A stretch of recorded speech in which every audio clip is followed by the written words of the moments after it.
வழிபாடு ஏற்றியுள்ளோம். வாராகிய அந்த தீபச் சுடரிலே எழுந்தருளி எங்களுக்கு வேண்டியதெல்லாம் தந்து அருள் புரிந்து குளங்களந்த காத்து அருள் புரிய வேண்டும்.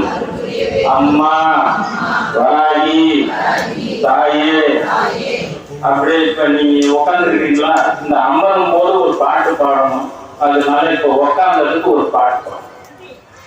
என்ன புண்ணியம் செய்தனை நெஞ்சமே இருங்கடல் வையத்து முன்னாம் நீக்குடி நல்வினை பயனிடை நுழ்மணி தாளங்கள் மண்ணு காவேரி சூழ் திருவள்ளம் சுழி வாணனை